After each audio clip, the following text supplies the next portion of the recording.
हाय दोस्तों, उम्मीद करते हैं कि आप सब खैरियत से होंगे। तो आज हम पढ़ने जा रहे हैं कि हिस्ट्री ऑफ कंप्यूटर्स। तो सबसे पहले हम टर्म कंप्यूटर को सीखते हैं थोड़ी-सी कि हम सब ने सुना है कि कंप्यूटर एक मशीन होती है, ओके। जैसे हमारे घर में मशीन्स हैं, बहुत सारी मशीन्स हैं, वॉशिंग मशीन है हमारे पास, फ्रिज है और भी बहुत सारी मशीन्स हैं। तो जैसे ये वॉशिंग मशीन में हम एक ही काम करते हैं, यानी कि उसमें हमें कपड़े धोने हैं। फ्रिज में हम खाली फ्रीज़ कर सकते हैं, चीज़ों को ठंडा रख सकते हैं और इसी के अलावा हमारे पास बहुत सारी मशीन्स हैं जिनसे हम एक काम कर सकते हैं या ज़्यादा से ज़्यादा 2 काम कर सकते हैं। तो लेकिन हमारा कंप्यूटर जो है, इसमें खाली एक काम नहीं होता, इसमें बहुत सारे काम होते हैं। तो इसलिए इसको हम स्मार्ट मशीन भी कहा जाता है कि इसकी वर्सेटैलिटी की वजह से कि इसमें हम बहुत सारे काम एक साथ कर सकते हैं। और दूसरी चीज़ अगर हम देखेंगे इस वक़्त पूरे वर्ल्ड में ये कंप्यूटर सबसे ज़्यादा कहाँ पे यूज़ होते हैं, तो हम देख सकते हैं इनको ऑफ़िसेज़ में यूज़ किया जाता है। ऑफ़िस में किस लिए यूज़ किया जाता है? काउंटिंग के लिए, ठीक है? ताकि वहाँ काउंट रखा जाए, तो वहाँ पे हम काउंटिंग के लिए यूज़ करते हैं। तो इसलिए हम हिस्ट्री ऑफ कंप्यूटर को वही से काउंटिंग से ही देखेंगे कि काउंटिंग किस तरह से शुरू हुई। जब हमारे पास ये कंप्यूटर्स नहीं थे, तो लोग क्या करते थे और कैसे हमारे ये कंप्यूटर वजूद में आ। तो सबसे पहले ये जो काउंटिंग वाला काम किया करते थे, तो वो लोग खुद ही किया करते थे। वो यूज़ करते थे स्टिक्स को, जैसे किसी ने ऐसे स्टिक्स रखे हुए 10-10 की स्टिक्स की एक गाँठ बाँध दी और उसकी मदद से वो अपने एनिमल जानवर वगैरह का उनका हिसाब रखा करते थे, या किसी ठेले में उन्होंने स्टोन्स डाल दिए, उससे रखते थे, या इन सबसे स्ट्रांग जो बोन्स हुआ करती थी, बोन्स से हिसाब रखा करते थे। तो ये उनके पास काउंटिंग टूल्स थे। फिर जब इंसान की दिमाग बढ़ गया, इंसान की दिमाग की क्षमता बढ़ गई और टेक्नोलॉजी भी इम्प्रूव हो गई, तो धीरे-धीरे बहुत सारी चीज़ें वजूद में आ गई जो हम अभी पढ़ने वाले हैं। तो हम ये जानते हैं कि कंप्यूटर की का बर्थ अबेकस से हुआ है। जब हमारे पास अबेकस आ गया, तब से हमारे कंप्यूटर शुरू हुआ और यही माना जाता है कि हमारा अबेकस हमारा पहला कंप्यूटर है, ठीक है? और ये कब बना गया है? ये करीब 4000 साल पहले बनाया गया है चाइना में, और इस वक़्त भी इसका यूज़ होता है। चाइना में होता है यूज़, रशिया में होता है यूज़, जापान में होता है यूज़। ये अबेकस वुडन एक रैक होता है, जिसके अंदर मेटल्स की ये राडें बनी डली हुई होती है और इसके ऊपर बीड्स इसमें डले हुए हैं, जिसकी मदद से हम अर्थमेटिक कैलकुलेशंस कर सकते हैं, यानी कि हम प्लस और माइनस कैलकुलेशन इससे कर सकते हैं, ठीक है? जैसे आप यहाँ पे देख सकते हो। और इसकी आज की फॉर्म, जैसे हम पीर फ़कीर, संत, साधु वगैरह के हाथ में एक छोटी-सी माला देखते हैं और उसमें छोटे-छोटे से बीड्स होते हैं जिनको वो गिनते रहते हैं, जिन पे किसी का नाम गिनते रहते हैं। तो वो इस वक़्त की फॉर्म अबेकस की मान सकते हैं हम, जो बहुत फ्लेक्सिबल है और हर कोई उसको जेब में रख सकता है, हाथ में रख सकता है। इसके बाद आ गया हमारे पास एक व्यक्ति जिनका नाम था जॉन नेपियर। ये एक मैथमेटिशियन थे जिन्होंने एक डिवाइस बना ली जिसकी मदद से हम मल्टीप्लिकेशन और डिवीजन किया करते थे। तो उन्होंने क्या किया कि उन्होंने 9 स्ट्रिप्स बना ली और उन 9 स्ट्रिप्स पे मल्टीप्लिकेशन और डिवाइड हम कर सकते थे। तो इनका नाम, इनके नाम से ही, नेपियर के नाम से नेपियर बोन्स कहा गया, क्योंकि वो जितने भी आजकल उनको हम, ये उस वक़्त की फॉर्म थी और ये इस वक़्त का फॉर्म है। या हम इससे नीचे भी आपको एक मॉडर्न सी फॉर्म दिखाता हूँ। ये है इसकी एक्चुअल फॉर्म जो आजकल हमारे पास है। इसमें बाकी यहाँ से लेकर जो इस वाले से यहाँ से लेकर ये सारे रिमूवेबल है। ये जिस वाले को भी हमें यूज़ करना है, खाली उन्हीं नंबर्स को हम इसमें रखते हैं और फिर हमें डिवाइड करना होता है। इन 1 से लेकर इस 9 तक हम उसको डिवाइड कर सकते हैं। तो ये नेपियर बोन्स कहलाते हैं। तो इससे हम 2 काम कर सकते थे, एक तो मल्टीप्लाई कर सकते थे और दूसरा डिवाइड कर सकते थे। तो ये वाली हमारी जॉन नेपियर ने बनाई थी। नेपियर बोन्स इनको कहा जाता है। जॉन नेपियर के बाद हमारे पास आ गया पैस्कल। तो इस ब्लेस पैस्कल ने एक मशीन बनाई जिसका नाम हमें अर्थमेटिक मशीन कहा जाता है या एडिंग मशीन कहा जाता है, क्योंकि इसमें हम एक तो ऐड कर सकते थे और दूसरा माइनस कर सकते थे। ये एक फ्रांस के मैथमेटिशियन थे, फिलासफर थे। तो इन्होंने पहली मशीन बनाई जिसको हम ऑटोमेटिक कैलकुलेटर कहा जाता है और ये 1642 में बनी। ये है हमारा पैस्कलिन। तो ये 1642 में इन्होंने बनाई, ठीक है। तो इसमें क्या होता था, ये आप जो यहाँ पे देख सकते हो, इसमें एक पेन है।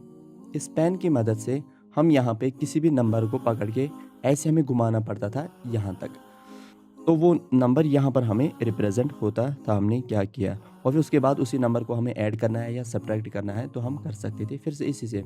तो ये आगे आगे जैसे ये वाला है वंस, ये है टेंस, ये है 100, ये है 1000, इस तरह से यहाँ तक ये ऐड कर सकता था। और ये जो व्हील इसके थे ऐसे थे, इसके अंदर गियर लगे हुए थे जिसकी मदद से इसके अंदर घूमते थे और ये वाला नंबर हमारा चेंज हो जाता जो यहाँ पर बना हुआ है, ठीक है। अब हम यहाँ पे आते हैं कि जो हमें ये दिख रहा है पोर्शन, जैसे 0 है, यहाँ पे 1 है, 2 है, 3 है, 4 है, तो हमें ये पेन की मदद से, जैसे अगर मुझे 4 ले जाना है, इस 4 वाले को मैं ऐसे यहाँ पे पकड़ के यहाँ से पूरा यहाँ तक खींच लेता था मैं यहाँ तक, तो यहाँ पे छोड़ दिया और फिर यहाँ पे कोई और जगह आ जाती थी, यहाँ पे कोई और आता था तो ये नंबर यहाँ पर रिप्रेजेंट हो जाता था, ठीक है।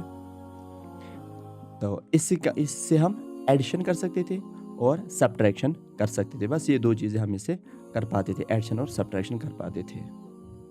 इसके बाद एक और व्यक्ति आ गए जो जर्मन के मैथमेटिशियन थे जिनका नाम था G.W.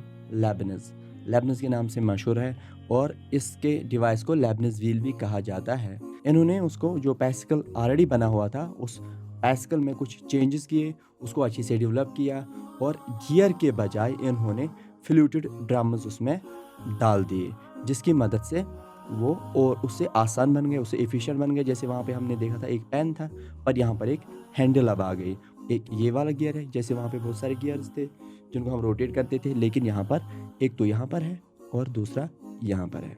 इसके बाद एक बहुत बड़े ज़हीन आदमी आ गए जो मैथमेटिशियन थे जिनका नाम चार्ल्स बेबेज है, ठीक है। तो इनको हम फादर ऑफ मॉडर्न कंप्यूटर कहा जाता है, फादर ऑफ मॉडर्न कंप्यूटर।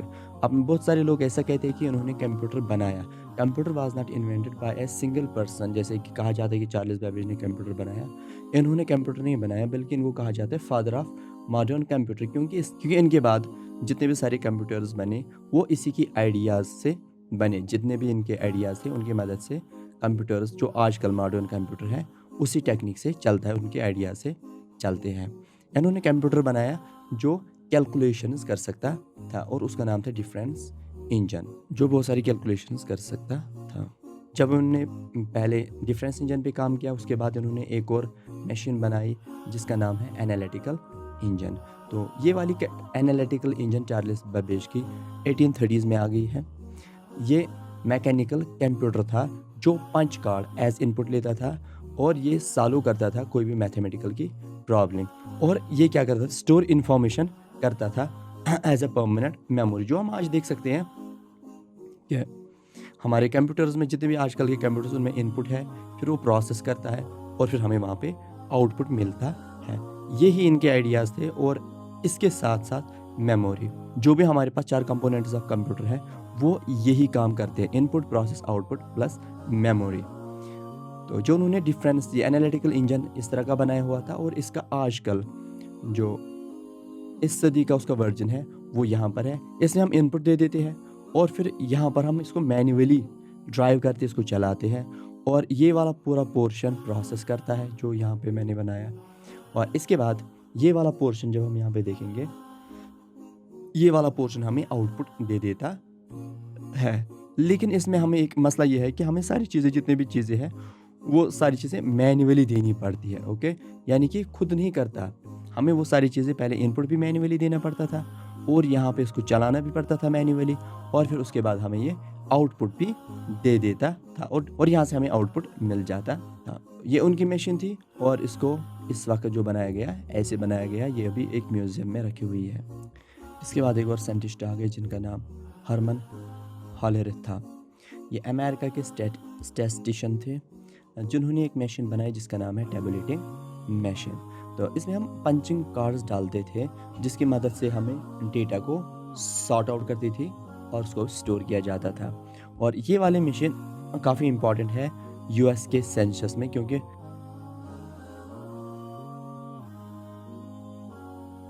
और जो एक्सपेक्टेशन थे उससे भी ज़्यादा इन्होंने काम किया। इसके बाद हर्लिथ ने स्टार्ट किया हर्लिथ टेबलेटिंग मशीन कंपनी, जिसका बाद में नाम पड़ा इंटरनेशनल बिजनेस मशीन IBM 1924 में। और ये IBM आज भी काफ़ी मशहूर है।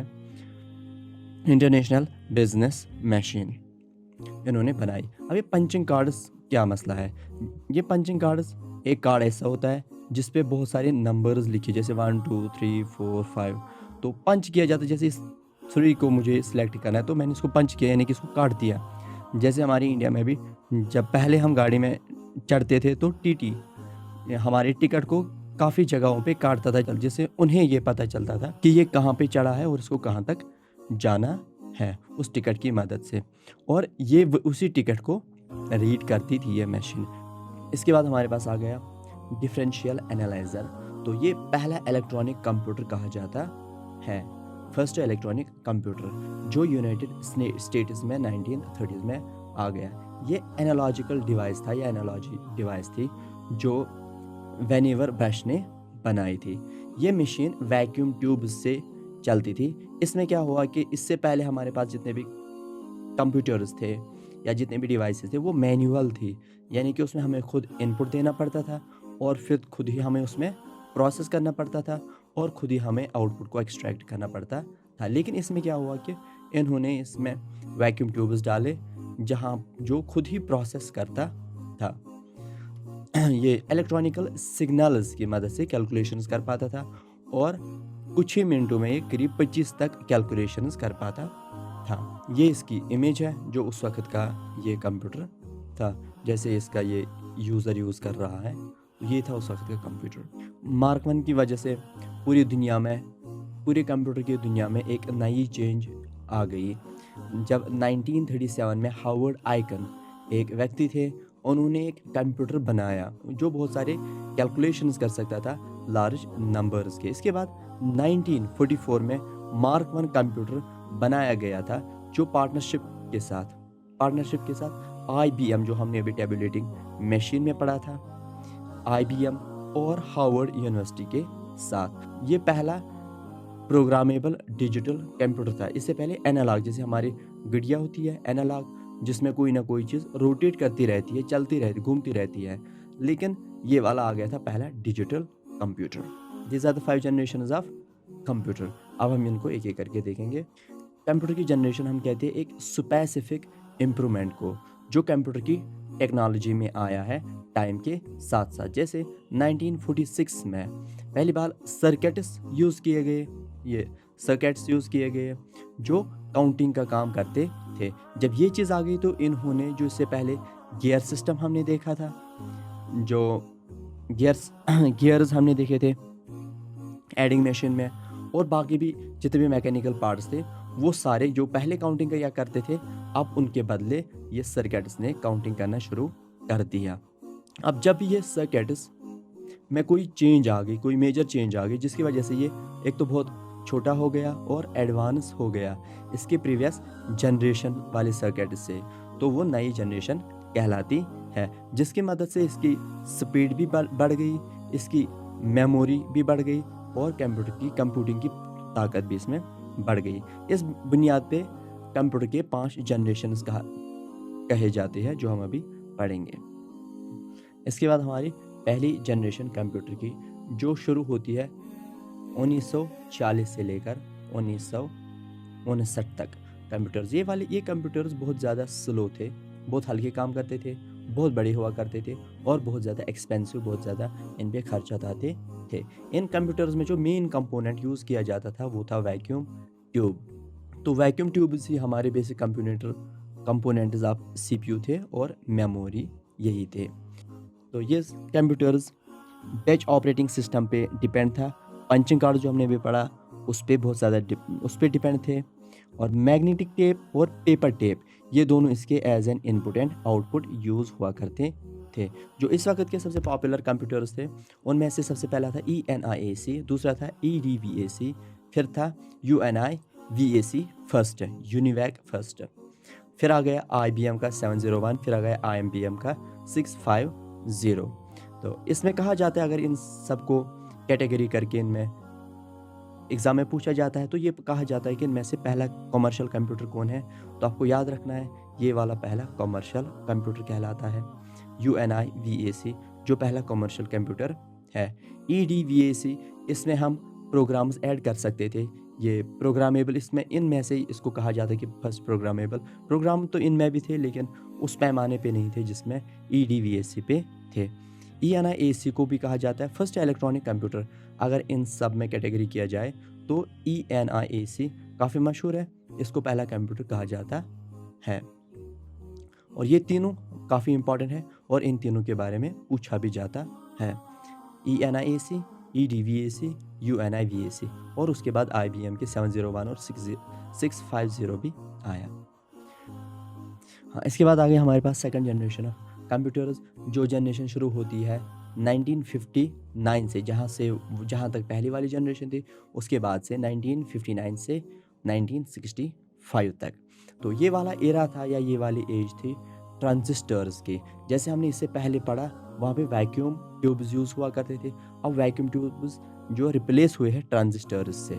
ये ट्रांजिस्टर्स जो कंप्यूटर में लगे थे वो बहुत ज़्यादा सस्ते थे, चीप थे और compact and consuming less power, बहुत कम अब इन्होंने इलेक्ट्रिसिटी कंज्यूम करना शुरू की। जो वैक्यूम ट्यूब्स थे वो बहुत ज़्यादा इलेक्ट्रिसिटी की कंजप्शन करते थे, जिसकी वजह से वो बहुत ज़्यादा गर्म होते थे और वो जल्दी डिफ्यूज़ हो जाते थे। यहाँ पे भी काफ़ी गर्मी, ये भी काफ़ी गर्मी प्रोड्यूस करते थे, लेकिन as compared to vacuum tubes ये बहुत ज़्यादा स्ट्रांग थे, बहुत ज़्यादा पावरफुल थे। इसकी मदद से जो हमारे कंप्यूटर्स हैं वो फास्ट हो गए पहली जनरेशन वाले कंप्यूटर की, या पहले वाले जनरेशन के कंप्यूटर्स से। इस दूसरे वाले जनरेशन के कंप्यूटर्स में मेमोरी का भी काफ़ी अच्छा रहा कि मैग्नेटिक कोर्स जो यूज़ किए गए एज एन प्राइमरी मेमोरी, और मैग्नेटिक डिस्क और tapes as an secondary storage use किया गया। इसमें असेंबली लैंग्वेज और प्रोग्रामिंग लैंग्वेज जैसे कोबल और फॉर्ट्रन, ये दोनों कोबल और फॉर्ट्रन, और इसके अलावा भी processing and multi programming operating systems भी यूज़ किए गए इन सारे कंप्यूटर्स में। ये सेकंड वाली जनरेशन जो पहली वाली जनरेशन से, इसकी एक तो लेस कंजप्शन इसने कर लिया और दूसरा ये बहुत ज़्यादा चीप था, और इसकी मेमोरी जो है वो भी अच्छी खासी बढ़ गई, और इसमें मल्टी प्रोग्रामिंग ऑपरेटिंग सिस्टम्स भी यूज़ किए गए। इसकी एग्जांपल्स हैं IBM का 1620, 7094 और CDC 1604, CDC 3600। यूनिवैक का फिर दूसरा कंप्यूटर आया था 1108। थर्ड जनरेशन ऑफ कंप्यूटर्स, जैसे कि हमने देखा कि सेकंड वाली जनरेशन में हमने यूज़ किए थे ट्रांजिस्टर्स, लेकिन यहाँ पर ट्रांजिस्टर्स के बजाय ICs यूज़ हुए, इंटीग्रेटेड सर्किट्स। इंटीग्रेटेड सर्किट्स में क्या हुआ कि ये एक सिंगल चिप बन गई थी, और इस सिंगल चिप में ट्रांजिस्टर्स बहुत सारे यूज़ किए गए, उनका नंबर इंक्रीज़ किया गया, जिसके मदद से इसका कास्ट जो है रिड्यूस हुआ, बहुत कम हो गया, और ये बहुत ज़्यादा रिलायबल हो गया, एफिशिएंट हो गया, और इसका साइज़ बहुत ज़्यादा कम हो गया। इस वाले कंप्यूटर में हमने ऑपरेटिंग सिस्टम यूज़ किया, जिसकी मदद से हमारी मल्टी प्रोग्रामिंग चली, इसमें टाइम शेयरिंग और प्रोसेसिंग, रिमोट प्रोसेसिंग हुआ और टाइम शेयरिंग भी हुआ। इस यहाँ पे जो हमारी लैंग्वेजेस है, जो हमारे कंप्यूटर की अपनी लैंग्वेज होती है, प्रोग्रामिंग लैंग्वेज, तो उसमें से फॉर्ट्रन सेकंड से लेकर फोर्थ तक यूज़ किया गया, कोबाल यूज़ किया गया, पैस्कल यूज़ किया, PL1, अल्गोल 68। ये इस जनरेशन के लैंग्वेजेस हैं, जो कंप्यूटर की लैंग्वेजेस हैं जो यूज़ किए गए। इसकी एग्जांपल्स जो हमारे पास है, IBM 360 सीरीज़ है, हॉनीवेल 6000 सीरीज़ आई थी, PDP पर्सनल डेटा प्रोसेसर आ गया, IBM 370168 आ गया, TDC 316 आ गया। फोर्थ जनरेशन के कंप्यूटर्स, फोर्थ जनरेशन कंप्यूटर्स जो 1971 से शुरू हुए हैं और अभी भी ये चल रहे हैं, लेकिन 1980s के बाद एक नई चेंज आ गई है, जिसकी वजह से हम कह रहे हैं कि 1971 से लेकर 1980s तक के ये कंप्यूटर्स रहे हैं। इसमें यूज़ किया, जैसे से पहले हमने देखा आईसी यूज़ की गई, लेकिन ये वाले जो आज के, इनको हम कहते हैं माइक्रो प्रोसेसर कंप्यूटर्स भी, very large scale integrated circuits, VLSI use किए गए। ये क्या है? एक चिप जिसमें मिलियंस ऑफ ट्रांजिस्टर्स यूज़ किए गए और बाकी सर्किट एलिमेंट्स उसी पे एक ही चिप के ऊपर, एक ही प्रोसेसर के ऊपर ये सारी चीज़ें माउंट की गई। तो इसकी मदद से हमारे कंप्यूटर बहुत ज़्यादा पावरफुल बन गए और बहुत ज़्यादा फास्ट बन गए और अफोर्डेबल भी, इनका प्राइस बहुत ज़्यादा रिड्यूस हो गया, बहुत ज़्यादा कम हो गया। और या इसके बाद से काफ़ी चेंजेस आ गए, जैसे कि हमारे काफ़ी सारे ऑपरेटिंग सिस्टम्स इसमें आ गए, जिसकी काफ़ी ये भी डेवलप हो गए थे, अपडेट हो गए थे। प्रोग्रामिंग लैंग्वेजेस में से हमारा सी आ गया, C++ आ गया, DBase आ गया। ये इस जनरेशन के कुछ नए लैंग्वेजेस हैं जो आजकल भी चलते हैं। इसके एग्जांपल्स है DEC10, फिर स्टार 1000, फिर PDP का 11 आ गया, क्राई आ गया, क्राई 1 सुपर कंप्यूटर, और एक और क्राई X आ गया, MP, ये भी एक सुपर कंप्यूटर आ गया।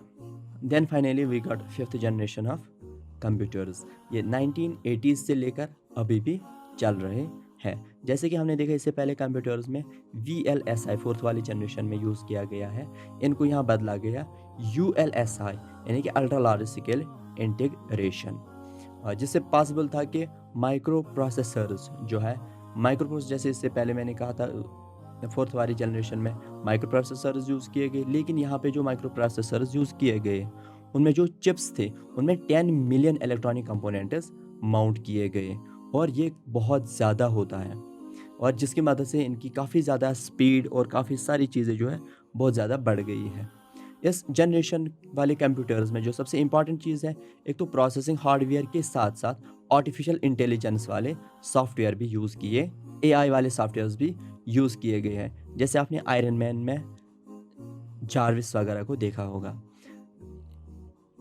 इसमें प्रोग्रामिंग लैंग्वेजेस जो यूज़ किए गए हैं, सी किया गया, C++, जावा, नेट, एट्सट्रा, ये सारी इसकी लैंग्वेजेस हैं। और जो आजकल के हमारे डेस्कटॉप्स हैं जिनमें माइक्रो प्रोसेसर्स है, वो इस जनरेशन में आते हैं। लैपटॉप्स आते हैं, नोटबुक आते हैं, अल्ट्रा बुक आते हैं और क्रोम बुक आते हैं। ये आर्टिफिशियल इंटेलिजेंस हमारे मोबाइल फ़ोन में भी आजकल आती है। जैसे आपने देखा होगा, हेलो सीरी चलता है हमारा, ओके गूगल चलता है हमारा, और भी बहुत सारे हैं जो हमारे कमांड से, जब हम उसको कोई भी कमांड देते हैं और वो हमारे कमांड पे काम करते हैं। तो आज के लिए इतना ही था, और इस पूरे डॉक्यूमेंट का सोर्स जो है हमारा जावा पॉइंट से है, ये पूरी इसका जावा पॉइंट से है, और आपको इसकी लिंक डिस्क्रिप्शन में मिल जाएगी। हमारे इस चैनल को सब्सक्राइब करिएगा, लाइक करिएगा, ताकि आपको कंप्यूटर के मुताबिक जितने भी नॉलेज है वो हम शेयर करते रहते हैं।